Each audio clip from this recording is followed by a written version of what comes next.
कहते हैं जब पढ़ाई करते हैं तो अगर पीछे आप कोई म्यूजिक ऑन कर लो तो पढ़ाई में ध्यान लग जाता है। ऐसे ही करते हो?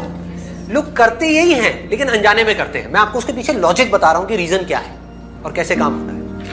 इंस्ट्रूमेंटल म्यूजिक अगर आप प्ले करोगे और उस इंस्ट्रूमेंटल म्यूजिक में भी बीट्स बहुत ज्यादा नहीं है, धांधू नहीं है, बेस ज्यादा नहीं है, तो आपका ध्यान पढ़ाई पे लग जाएगा। सॉफ्ट म्यूजिक, इसके पीछे लॉजिक क्या है कि वो ध्यान आपका जो 50 जगह पे चल रहा था वो वहां से हट करके एक जगह पे आ गया। जब म्यूजिक सुनते हो तो क्या होता है, थोड़ी देर बाद में और थॉट्स आने बंद हो जाते हैं, सिर्फ म्यूजिक की तरफ ध्यान होता है और ध्यान होता है पढ़ाई की तरफ। तो ध्यान पहले जो 50 जगह पे था और पढ़ाई पे था, अब वो कहां पर है? एक जगह पर है, यानी कि म्यूजिक पर है और पढ़ाई पर है। 2 जगह पर आ गया।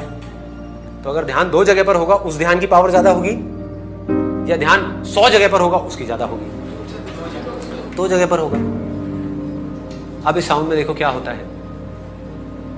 इसमें तो ना कोई बीट्स है, ना कोई लिरिक्स है, कुछ भी नहीं है। जब आप बैठोगे पढ़ने के लिए तो क्या होगा, आपका ध्यान पहले तो हर जगह से हट करके इसकी तरफ आ जाएगा। होता है ऐसा?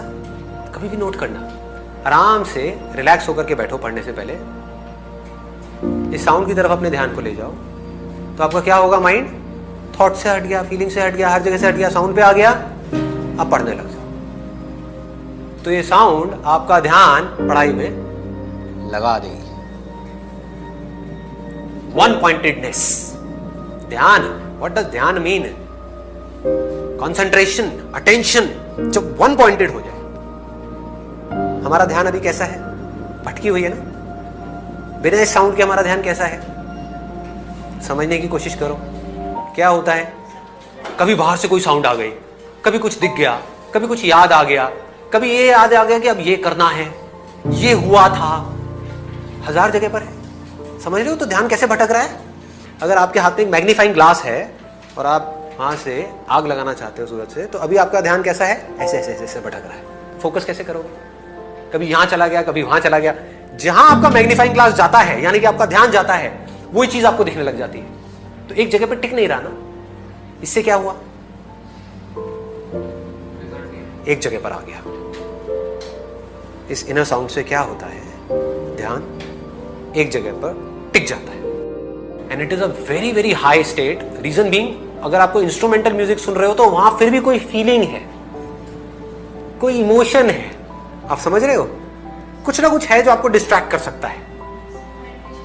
ये बिल्कुल ही खाली है, जिसको बुद्धिज्म में एम्प्टीनेस बोलते हैं, शून्यता, जीरो। बिना जीरो के मैथमेटिक्स क्या है? जीरो ही है। तो जब तक हमारी लाइफ में ये नहीं है तब तक सब भटका हुआ है।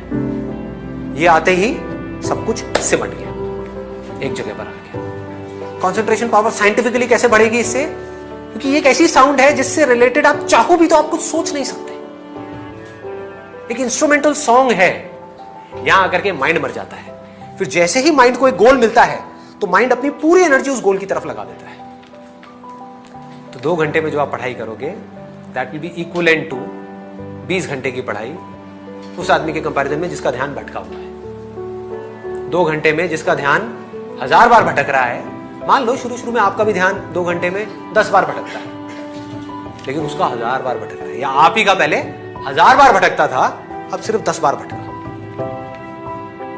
जैसे ही भटका, पढ़ाई से ध्यान को हटाया, ध्यान को ले गए साउंड की तरफ, पढ़ाई को छोड़ दिया 5 मिनट के लिए, फिर से एनर्जाइज हो गए। ये आपको एनर्जाइज कर देती है, कभी नोट किया है? एनर्जी से भर देगी, because this is the source of energy. तो यहां से आप एनर्जी से भर गए, भरते गए भरते गए भरते गए, फिर आधा घंटा पढ़ाई करी, ब्रेक लिया, थोड़ी देर इसको सुना, फिर पढ़ाई करी, बढ़ गई कंसंट्रेशन पावर।